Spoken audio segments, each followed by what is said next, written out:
आज मैं आपको बताऊंगा एक स्ट्रेंज इंसिडेंट जो मेरे साथ हुआ है। In the mean time I am going to Chandni Chowk, तो कैब का वेट कर रहा हूँ। जैसे ही कैब आती है कैब के अंदर बता। तो hello everyone, this is Aryan Singh Rai and I welcome you all to my channel. तो मैं कैब का वेट जरूर कर रहा था, लेकिन बिकॉज ऑफ दिवाली और इतना ज्यादा रश हो रहा है उसकी वजह से हमें कैब नहीं मिली। तो नाउ मैंने ऑटो बुक की है and I am waiting for that. वो भी नहीं मिल रही थी, लकीली एक बुक हो गई है। I can not afford to waste time, तो इसलिए कैसे भी करके निकलना होगा। तो बस अभी निकलता हूँ मैं, के बाद फिर बताता हूँ। लेकिन ऑटो में बात नहीं हो पाती, पहले चांदनी चौक चलते हैं, अपना काम करते हैं, उसके बाद बताता हूँ कि क्या इंसिडेंट हुआ। ऑटो आ गई है हमारी, वो देखो। चलो निकलते हैं, फ्रूट्स भी ले लिए हैं खाने के लिए ताकि हेल्दी लाइफस्टाइल मेंटेन कर पाए। और फिर हम निकल गए ऑटो से चांदनी चौक की तरफ। जैसे ही हम बाहर निकले, बाहर का माहौल कुछ अलग ही था और ट्रैफिक होने के कारण आप देख सकते हो कि 1 घंटे के रास्ते के लिए हमें 1.5 घंटा लग रहा था और पता नहीं कैसे पहुँचेंगे। तो मुझे लगा कि साथ में अपना जो हेल्दी फ्रूट्स और खाना हम साथ में लेकर आए हैं वही हम खा लेते। ट्रैफिक और इतना ज़्यादा रश देखने के बाद एक्सपेक्टेशंस तो हमारी यही हैं कि चांदनी चौक में हमें बहुत ज़्यादा भीड़ मिलने वाली है। लेकिन लकीली जैसे ही हम चांदनी चौक पहुंचते हैं तो हम देखते हैं कि आज बहुत कम भीड़ थी। उसके बाद कुछ स्पेशल चीज़ें सौम्या ढूंढ रही थी, कुछ ड्रेसेस जो कि उसे लास्ट मोमेंट रियलाइज़ हुआ कि हमें लेना चाहिए बिकॉज ऑफ सम चेंजेस। तो उसके लिए हम वो ढूंढने के लिए निकल गए। इस बार हमने डिसाइड किया कि हम अंदर अंदर यानी कि अंदर की गलियों में जाकर एक्सप्लोर करेंगे rather than going to the road, क्योंकि रोड के प्राइजेस ज़्यादा हाई होते हैं और जो अंदर वाली शॉप्स होते हैं उनके प्राइजेस कम हाई होते हैं।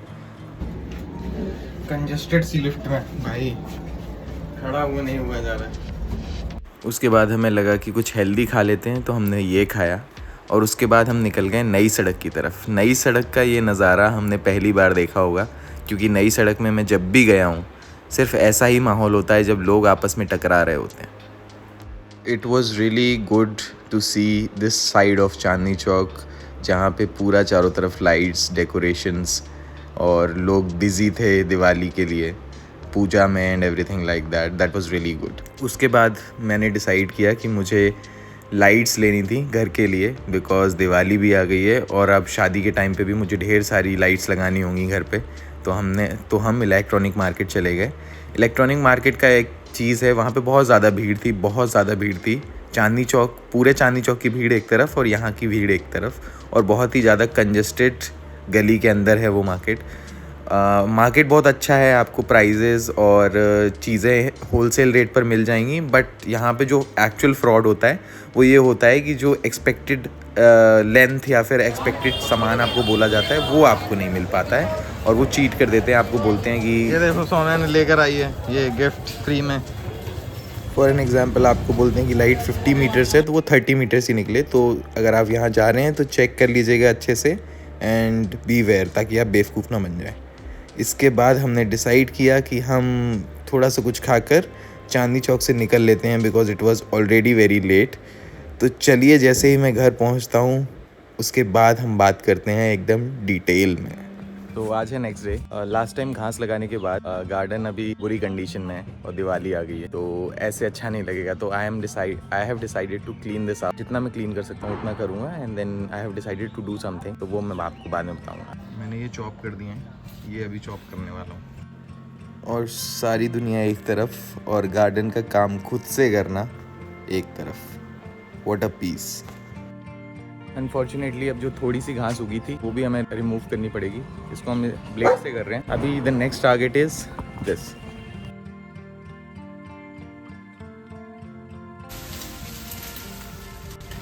एक साथ तो पूरा ये निकलने से रहा, तो हमें ऊपर से पहले क्लियर करना पड़ेगा, फिर पूरा क्लियर करना पड़ेगा। तो धीरे धीरे सेक्शंस में हम कट करेंगे, उसके बाद ही ये पूरा निकल पाएगा।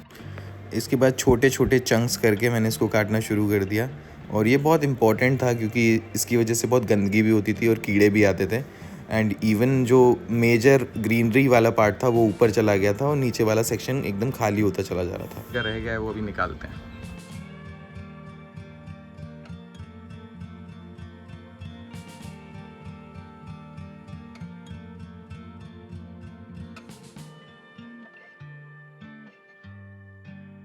तो ये है कुछ बाहर का नज़ारा, और चलिए इसके बाद चलते हैं नहाने।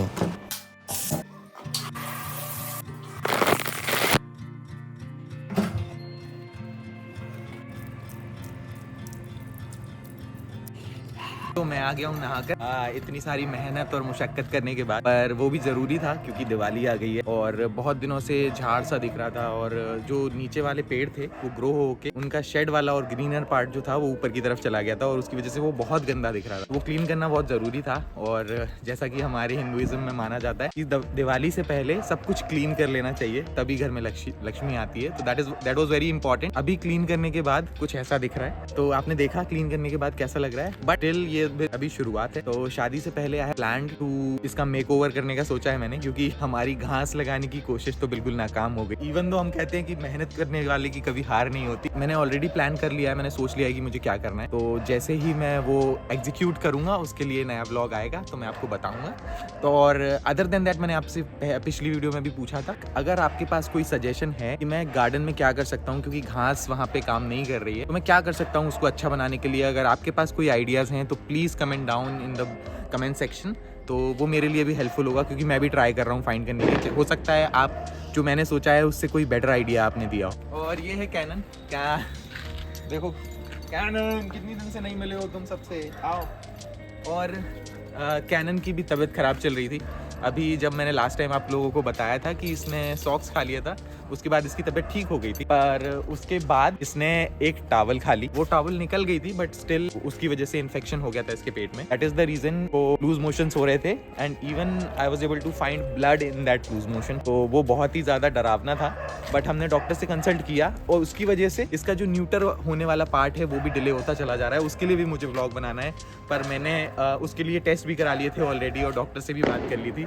पर उसके लिए कैनन का फिट एंड फाइन होना ज़रूरी है, तभी हम कोई भी प्रोसीजर या फिर मेडिकल प्रोसीजर या सर्जरी करा सकते हैं। तो ये रही दूसरा अपडेट। और तीसरा अपडेट जो कि मैंने वीडियो की शुरुआत में आपसे कहा था कि हमारे साथ कुछ ऐसा इंसिडेंट हुआ, स्ट्रेंज इंसिडेंट, जो कि मैं आप सबके साथ शेयर करना चाहूँगा। इसको आप स्ट्रेंज कह लो या फिर फ़नी कह लो। बेसिकली क्योंकि मेरा एक फ्रेंड है, they are planning to shift from Pune to Delhi. आज की कहाँ पर हम रह सकते हैं, साउथ दिल्ली में। तो आई हाईलाइटेड कि हाँ लाजपत रह सकते हो या फिर ईस्ट ऑफ कैलाश रह सकते हो या फिर जीके रह सकते हो। तो ये प्लेसेस अच्छी हैं एंड सराउंडिंग्स बहुत अच्छी है, तो you can live over that. But थोड़े फ्लैट्स और घर महंगे हैं, तो दैट वाज। तो उन्होंने क्या किया कि 99 एकड़ से उन्हें एक फ्लैट मिला and that was looking really good. वो एक्चुअली डायरेक्टली फ्रॉम ओनर था। तो उन्होंने उस ओनर का नंबर मुझे डायरेक्टली फॉरवर्ड किया और मुझे बोला तुम ही बात कर लेना, डायरेक्टली इंक्वायर कर लेना, अगर अच्छा होगा तो फिर हम फाइनल बात कर लेंगे। तो मैंने उनसे इन्फॉर्मेशन मांगी, तो उन्होंने जो भी बताया, और आप जाके विजिट कर सकते हो, मेरे सेक्रेटरी का नंबर है। देन ही इंट्रोड्यूस हिमसेल्फ कि आई एम IAS। तो I was like okay, he is IAS, तो अच्छा ही होगा घर एंड व्हाटएवर इट इज, तो फाइनल हो ही जाएगा जल्दी से।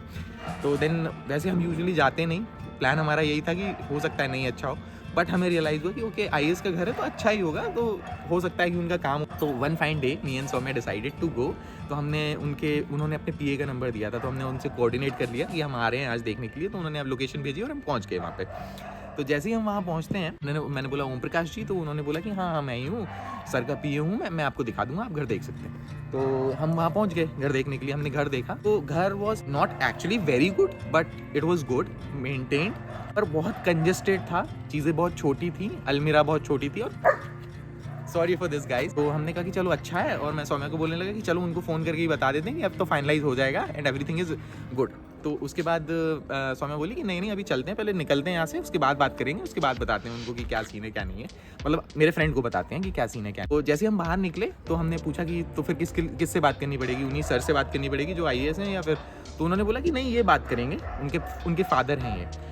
उन्होंने मुझसे पूछा कि आपको रहना है, तो मैंने बोला नहीं मेरा फ्रेंड है, he is about to shift और he is very close to me, तो आप मुझे बता दीजिए कि क्या करना है, कैसे फाइनलाइज करना है। तो बोलते हैं कि अच्छा पहले आप मुझे अपनी डिटेल बताइए, और भी लोग नंबर में हैं, उन्होंने फॉर्म डाला है, हम जब फॉर्म एक्सेप्ट करेंगे उसके बाद पता चलेगा कि आपको कोई मिलेगा या नहीं। तो हमने सोचा कि यार यहाँ तो बड़ा टफ कंपटीशन चल रहा है, तो हमने बोला कि ठीक है कोई बात नहीं, जो भी है जैसा भी। उसके बाद एक अंकल ने फॉर्म निकाला, तो हमें लगा कि शायद हो सकता है यार ये वो हिंदी में क्या बोलते हैं, वो टेनेंट वाला होता है ना, हिंदी में किरायानामा बोलते हैं, कि जब एग्रीमेंट कराना होता है तो उसके लिए इन्फॉर्मेशन भरनी होती है। तो उन्होंने बोला कि कौन कौन रहेगा उनका, तो मैंने बोला कि they are husband and wife, तो वो दोनों ही रहे। बोलते हैं कि ठीक है, तो हस्बैंड और वाइफ दोनों जॉब करते हैं। मैंने कहा हाँ दोनों जॉब करते हैं। तो उन्होंने पूरी इन्फॉर्मेशन ली और उसके बाद बोलते हैं कि ये दोनों फॉर्म जो 2 फॉर्म मैं आपको दे रहा हूँ, ये दोनों फॉर्म उनको भरने होंगे। तो जब हमने फॉर्म देखा तो I was like surprised to see that. Form में लिखा हुआ था कि आपको ये बताना है कि आपका नाम क्या है, आपका एड्रेस क्या है, कहाँ से आप हो, आपको अपना पैन कार्ड, आधार कार्ड, पासपोर्ट भी वेरी वेरी प्रिसाइज पासपोर्ट भी आपको लगाना था उसमें। और उसके साथ साथ आपको ये बताना था कि आपका पैकेज कितने का है, आपको कितना टाइम हो गया है उस ऑर्गेनाइजेशन में काम करते हुए। उसके बाद आपको अपनी ITR लगानी थी 2 साल की, आपको अपने इन्वेस्टमेंट बताने थे, इवन आपको अपने अकाउंट का 1 साल का स्टेटमेंट वहाँ पे लगाना था। उसके बाद आपके अपने फैमिली मेंबर्स के बारे में बताना था कि आपकी फैमिली में कौन कौन है, उनको अपनी फैमिली के बारे में बताना, पेरेंट्स क्या करते हैं, आपकी प्रीवियस ऑक्यूपेशन क्या थी, प्रीवियस कंपनी में आपने कब तक काम किया है, प्राइवेट है, गवर्नमेंट है, क्या है। और ये इन्फॉर्मेशन दोनों के लिए चाहिए, आपकी शादी कब हुई है एंड एवरीथिंग लाइक दैट, वो तो चाहिए ही चाहिए। तो ये सब सुन के वी वर शॉक्ड, ठीक है। तो उसके बाद आई वाज लाइक कि हाँ ठीक है अंकल। और पहले तो मैंने बोला कि ये अंकल,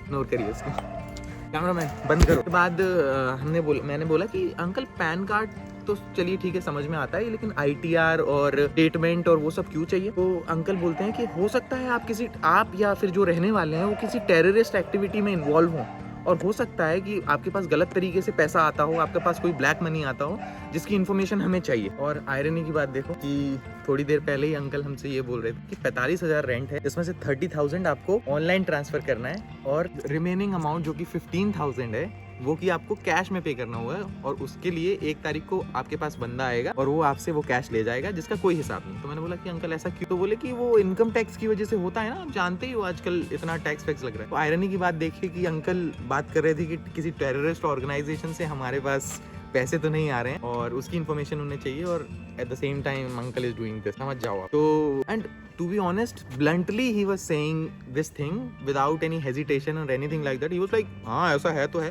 और मैंने बोला कि तो सर अंकल आपको चाहिए क्यों, और ये तो मेरी पर्सनल डिटेल है, मैं कैसे शेयर कर, मतलब मैं नहीं मेरा फ्रेंड कैसे शेयर कर सकता है, कोई भी कैसे शेयर कर सकता है। तो वो हमें बोलते हैं भाई हमारा लड़का IAS है, आपके डॉक्यूमेंट्स का कुछ गलत आपके डॉक्यूमेंट्स का कुछ गलत उपयोग तो नहीं है।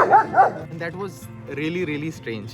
और उसके बाद ही सौम्या वाज लाइक चलो इतनी बात हो गई है तो पूछ ही लेती हूँ कि अंकल आप कहाँ रहते हैं, बिकॉज सौम्या वाज लाइक कि ठीक है अंकल अलग रहते होंगे तो आज ही डील करना पड़ रहा है, उसके बाद हमारे जो फ्रेंड है खुश रहेंगे। तो अंकल वाज लाइक कि हम यहाँ से फिर 10 मिनट की दूरी पे रहते हैं, सुबह शाम आकर चक्कर काटते रहेंगे बस हो गया। तो मैं यहाँ पे किसी को गलत नहीं बोल रहा हूँ, पर आप समझ जाइए कि मैं क्या कहना चाह रहा हूँ, क्योंकि भाई कबीरा इस संसार में भांति भांति के लोग, ये मैं आपके साथ शेयर करना चाह रहा था कि ये बहुत ही ज्यादा स्ट्रेंज था मेरे लिए। तो आपको कैसा लगा ये सुन के कि आपके साथ कोई ऐसा करे तो आपका क्या रिएक्शन होगा। हाँ मिलेंगे अगले व्लॉग में, अभी बहुत बिजी चल रहा हूँ मैं यार, आप अंडरस्टैंड कर सकते हो, शादी को ज्यादा टाइम नहीं बचा, तो वेडिंग प्रेप में लगे हुए हैं, यहाँ वहाँ भाग रहे हैं पूरे दिन, बीमार भी पड़ रहे हैं। मैं फिर से बीमार हो गया था, सौम्या फिर से बीमार हो गई थी, और वो अभी भी बीमार है। प्रे करिए कि भाई सब कुछ सही हो शादी तक और सब कुछ अच्छा हो, and you all are invited to my wedding. And थोड़ा देर से ही सही बट स्टे ट्यून्ड, क्योंकि पहले भी मैं आपको बोल चुका हूँ ये दिल का काम है, जोर जबरदस्ती का नहीं। तो जब टाइम मिले तब कर लीजिए, जब आपका मन हो तब कर लीजिए, क्योंकि हम तो रोज पोस्ट करने वाले नहीं। तो yeah this was it, till the next time, this is Aryan Singh Rai and I will see you letter.